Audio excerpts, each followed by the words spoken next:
hopefully you can answer this without feeling you're giving away any game planning or anything. But what is your general philosophy on keeping a back or a tight end in to block or at least chip? You used it with some success against Michigan in the second half, and then did a little bit more against Minnesota, or excuse me, against Wisconsin.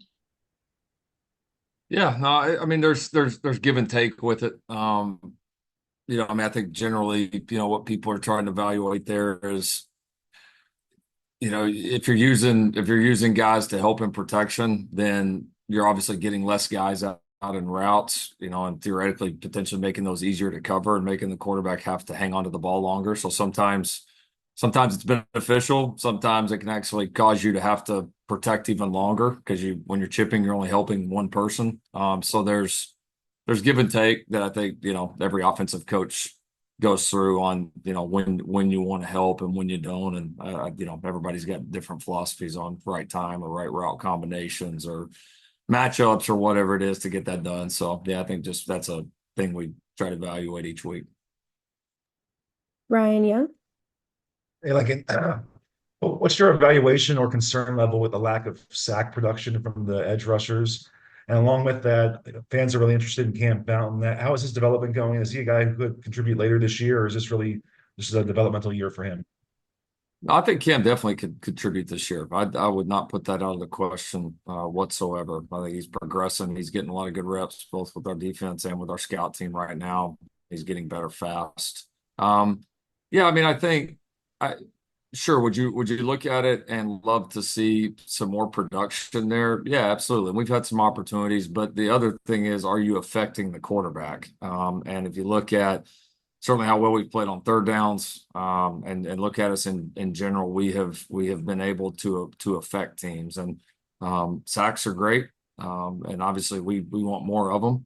But at the same time, you've got to be affecting the quarterback, and I do think in large part we are doing that. But certainly, continuing to improve in our base four-man rushes, getting home more, hitting the quarterback more, moving them off his spots, getting sacks is something that we've got to continue to improve on. It's been a big emphasis point for us. Thanks. Antonio. Hey, Lincoln, when you guys moved to the Big Ten, there's all this talk about style of play adjustment, but do you feel like there's also an adjustment that has to be made to kind of the way games are officiated too? Yes. Yes, very much so. They at least up to this point, what we've seen, it's been for the most part, it's been this league lets you play a little bit more. There's less ticky-tack fouls called, and then I would say up to this point, I've really appreciated even the ones that have been missed, which we've had, a handful in these last couple of weeks, which that's going to happen. I've appreciated the conference and the officiating coordinator Bill. Everybody has been very upfront about it and open, and that's so we've had great dialogue with them. So yeah, it has been different, but I actually I prefer how we've done it or how we're currently doing it in our league. Thanks. Ryan. I don't think I got fined there. We'll see. Ryan Karchi. Didn't seem findable to me. But Lincoln, I know you guys have been trending towards using more two tight end formations when Lake was healthy. Didn't use it as much against Wisconsin, obviously. And Walker has so much potential as a pass catcher, clearly. But how critical is it for this offense that he grows up quickly? And how have you seen him kind of handle more of that, responsibility and just not having a ton of experience in that regard? Yeah, no, we have been impressed. I mean, even in his early game action, he kind of got his feet wet a little bit against Utah State. Came in and played some more significant reps. The last couple of weeks, obviously once Lake went down, and I think he would have been trending towards playing some more reps regardless of Lake's injury. Yeah, I mean he's a guy that he's got the skill set to do it all, to be able to block, to be certainly a factor in the receiving game. And he just, you could tell when he got here, he had been gone from the game for a long time. But he's getting better fast. He's taking steps every week. He's been better. So certainly we do need him and the other tight ends to continue to step up to play the way we're going to need to play. But I've been very encouraged with his progress, and it seems like every time he gets on the field, the guy's just a little bit better. So we're going to keep pushing him. He continues to improve. He'll continue to have a bigger and bigger role in this offense. In your estimation, is that one of the toughest positions to pick up quickly, especially in your like offense? Yes, just because you have to do everything. You got to be part O lineman, part fullback, part H back, part tight end, part receiver. I mean, you gotta do it all, and it requires both mentally and physically requires a lot. Luca? Hey, Lincoln, you talked a lot about kind of balancing the tradition at USC with the future and on scheduling Missouri State. The news from yesterday, kind of keep the non-FCS opponent streak going, but maybe give yourself a little bit more non-conference cushion than you had this year. What was kind of the rationale behind scheduling that, and as you just kind of move forward in the era of the 12-team playoff, how are you kind of continuing to think about maybe moving away from those marquee non-conference matchups and potentially the future of Notre Dame as well?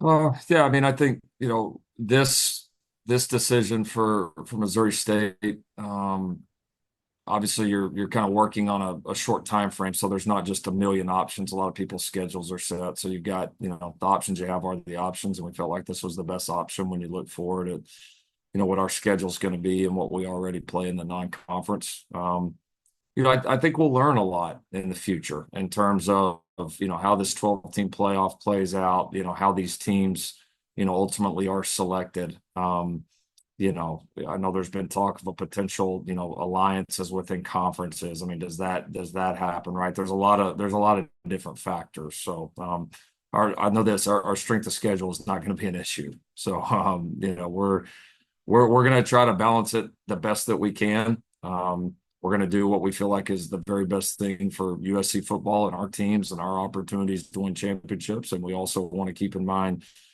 certainly our traditions and the things that have been important to this program for a long time. And so hopefully, like any decisions that you have to make, hopefully ones could fall in line where we can maintain all of our traditions and all of the things here and also do the best for USC football. And if we get in a point where we got to make a decision one way or another because those don't necessarily coexist, then we'll make the best decision we can. Thanks again. Andrew? Hey, Lincoln. So Michigan was kind of like your first big away in, like at the big house, like with this specific team. Do you learn anything from a coach's perspective? Do you learn anything about your guys? And was there any adjustment that you're going to make going into Minnesota? Yeah, I mean, it'll be another tough road atmosphere, tough football team. Winning against good football teams, good football programs on the road is always difficult. So, we've talked about, being able to start fast and maintain our standard of play at a high level. I think that's going to be important for all these road games. Like I said, you always want to be able to start fast, but we have to rally with any momentum switches that happen in the game. Minnesota is a good football team, and when they make plays, we're going to have to be able to respond, in those moments when you're out there on the road a little bit on your own. So I think those will be important. I think there's a lot of good lessons and experiences from the Michigan game, but we know we're certainly going to have to play better. Mark? Hey, Coach. Apologize for the background noise at the airport. So yesterday when we spoke with Coach Lynn, he talked about, players like Anthony Beavers and Kobe Pepe. Anthony Beavers was a team captain last week. Can you kind of talk about, how the impact that this defensive staff has had with these players who stuck around, who were there when things were bad before you kind of showed up? And, it's not often that you have a player who doesn't see a lot of playing time being named team captain.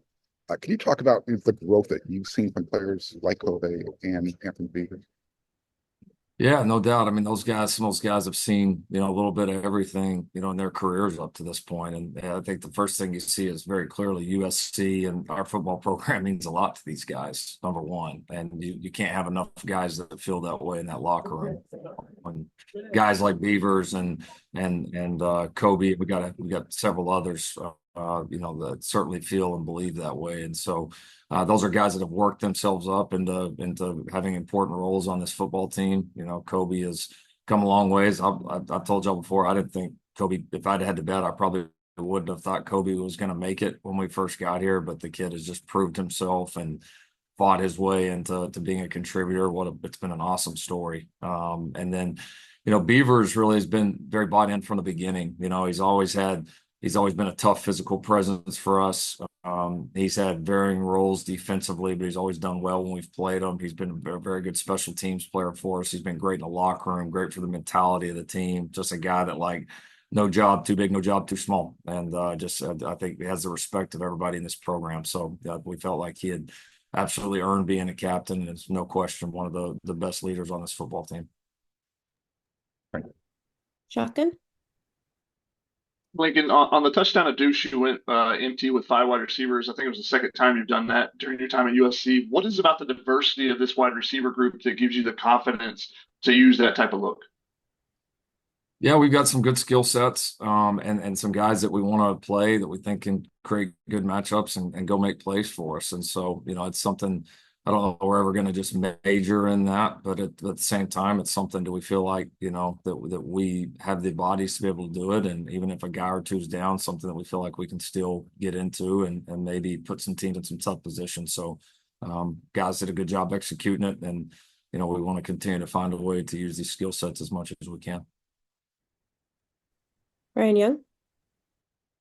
Just an update again on Eric Gentry and Achille Arnold. And when Eric's not out there, how much does it really change what you guys do defensively and just things that are just not replaceable when he's not on the field? Yeah, Eric is, obviously he's a very good player. It changes some things, certainly not everything. I mean, there's maybe a few things that that we might not do with Eric not there. And there's maybe a few things that with the other skill sets we might put out there that we might do more. So, I'd still venture to say, 80 to 90% of what we're going to do, we're probably going to do whether he's there or not. And so, and we do have a lot of confidence in the other guys in those positions. Ongoing with these guys. I mean, we're going to, now that we put out an injury report, there before the game, I'm probably just going to stick to that here at this point. Yeah, thanks. We're going to wrap it up with these remaining hands. So Ryan Karchi. Lincoln, on that, I'm actually kind of curious what you've thought of the injury report conference-wide now that you've done it a couple times. Yeah, I like it. I think it's good. I think as long as people are held accountable that it's accurate, which that's obviously always with injury reports the main thing. But I understand why they do it, especially in this age of with gambling being such a hot button issue. It's something we talked to our team about constantly and staff educated and all that. So I think it's good. I think it was probably a long time coming, and it's not going anywhere. It's here to stay. Is there a way to balance gamesmanship kind of with that, or do you just ultimately give something up as a coach with telling? Yeah, I mean there's some parts. I mean, I think if it's egregious, it could certainly be held accountable. But at the same time, now what you have to weigh in as a coach is, if I don't put it out there and then something happens and a guy gets in trouble, I could have maybe protected it by putting it out there in the world, So you're taking some risk, if you're not being truthful with it, which is so maybe a bigger risk than just one football game. Thanks. Thinking on just Elijah Page, a guy that is kind of old high school coaches have said he sort of is a guy who sometimes you put the mirror up to him and that's when he responds at times. You guys kind of did that last year with the scout team situation. How do you kind of expect that when he went through at Michigan and some of these kind of early growing pains, how is he a guy that sort of responds to that, and how have you seen that?